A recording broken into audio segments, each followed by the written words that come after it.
Bonjour Marine. Alors Marine, on est ensemble quelques petites minutes pour que tu expliques un petit peu ton parcours avec moi dans le programme.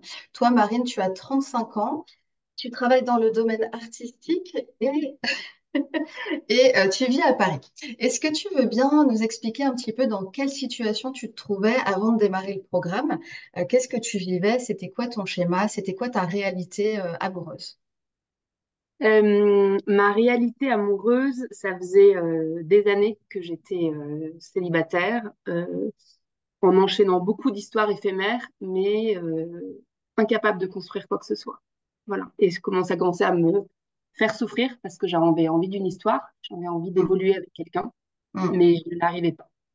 mhm. Et c'était quoi selon toi les principaux freins? Qu'est-ce qui expliquait ça? Pourquoi c'était bloqué comme ça?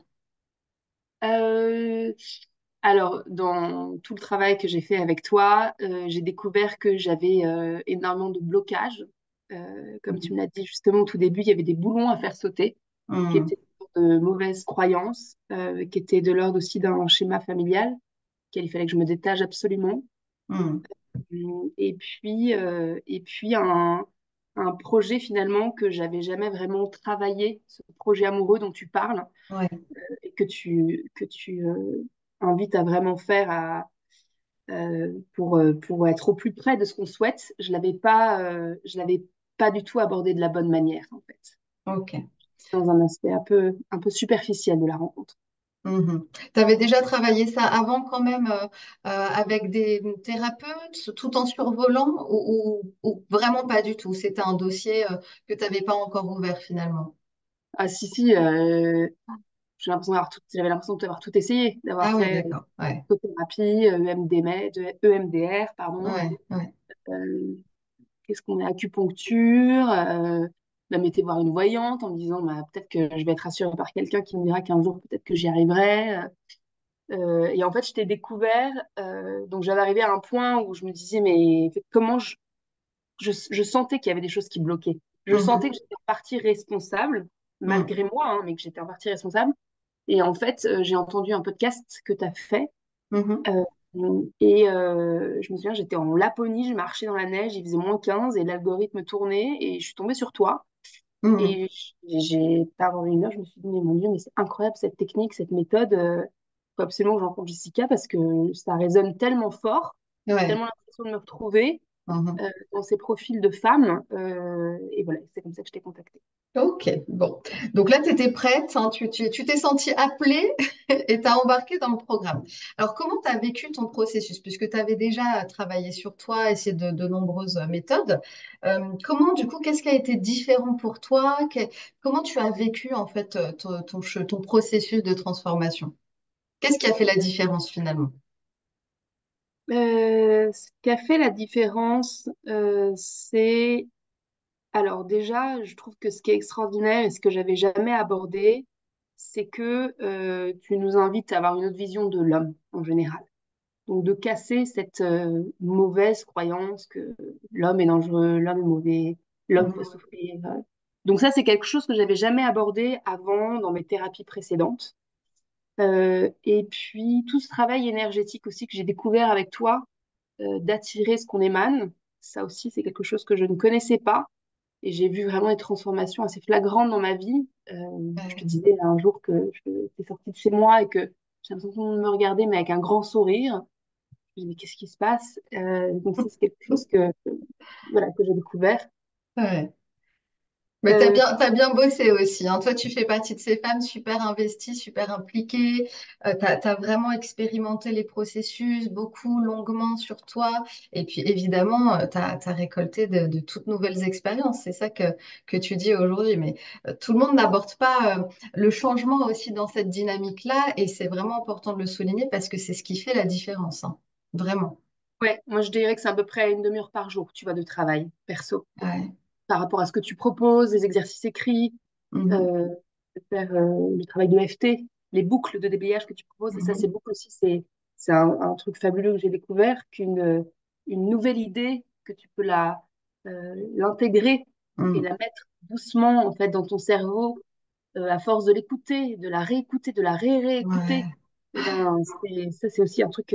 c'est vraiment des choses que j'ai découvertes. Oui, les boucles de reprogrammation. Ok, et alors du coup, c'est quoi ta situation maintenant? Donc, tu es passé de cette femme qui rêvait d'une belle grande histoire d'amour et qui n'y arrivait pas, ça bloquait, ça marchait pas, tu rencontrais pas la bonne personne ou alors ça fonctionnait jamais. Tu as suivi ce processus, avec moi, tu es toujours dedans d'ailleurs, puisque c'est plus un art de vivre, on le dit à chaque fois, que des outils, hein, c'est une vraie philosophie de vie, tout ça, hein, une véritable façon d'appréhender la vie, les expériences qu'on traverse. Et aujourd'hui, alors tu en es où? Qu'est-ce que tu vis? Qu'est-ce qui a changé?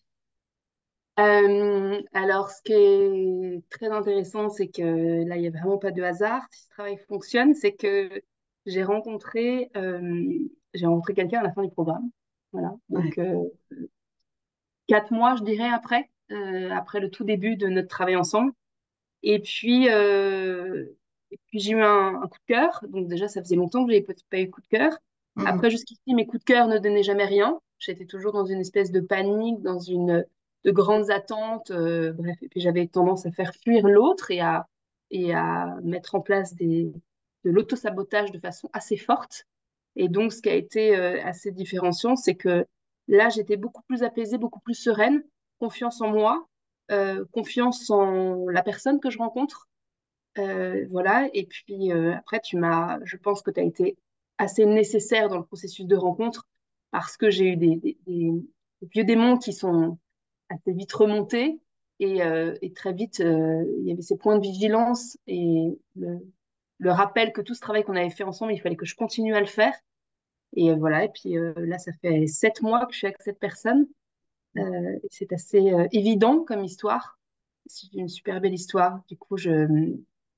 Voilà, du coup, je suis très heureuse et j'en reviens pas. Enfin, ouais, j'en reviens pas de vivre ça. Tous les matins, je me réveille, je me dis, c'est incroyable, Ouais. ça me plaît, quoi. Voilà. Ouais. Ouais, bah, ouais, je suis tellement contente pour toi. C'est une histoire sereine parce que c'est vrai que ce qu'on a beaucoup travaillé, c'est aussi de se sentir en sécurité, de se sentir sereine dans cette nouvelle histoire-là que tu expérimentes depuis plusieurs mois, mais de vraiment enrayer cette peur panique, que le schéma se répète, que tu sois abandonné, que tu sois rejeté, que ça se passe pas bien et que une nouvelle fois tu aies des désillusions, des déceptions. Hein, là, l'idée, c'était vraiment de faire monter ta confiance, ta sécurité intérieure. Et je crois que c'est réussi puisque là, tu es complètement différente dans cette relation. Tu arrives à te sentir vraiment sereine et à profiter pleinement de qu'est-ce que ça fait de grandir avec un homme et de s'expérimenter l'un et l'autre et de vivre des merveilleuses aventures, quoi. Mm. Ouais, ouais, non, non, c'est fou. Et je pensais pas. C'est marrant parce que je me disais ça hier, je me disais, cet homme-là, je pense qu'avant, si jamais je l'avais rencontré avant notre travail, je me serais dit, mais je suis pas à la hauteur, je serai jamais à la hauteur d'un mec comme ça. Il Ouais, est trop ouais, bien pour moi. ouais, ouais, Et, exactement.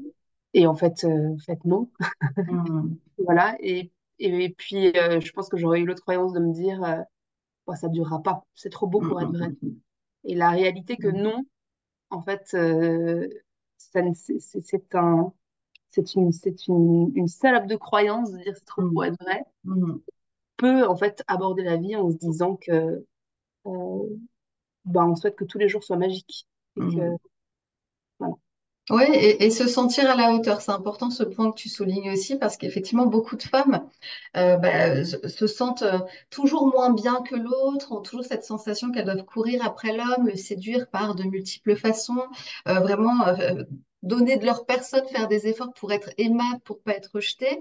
Et c'est vrai qu'on travaille énormément ça, hein, de se voir à la même hauteur que l'autre, de faire remonter sa valeur personnelle, de se sentir vraiment légitime, de recevoir de l'amour, de se sentir aimé pleinement, d'être bien traité et que ça continue, hein, parce que les femmes ont tout ce truc-là, c'est dans l'inconscient collectif d'être un peu les mendiantes de l'amour, tu vois, où on va se contenter, où on va avoir peur tout le temps d'être abandonné. Tout ça, c'est très présent dans l'inconscient collectif et donc il faut vraiment se décoller de ça et puis de faire tout ce travail d'estime personnelle et aussi d'ouverture du recevoir.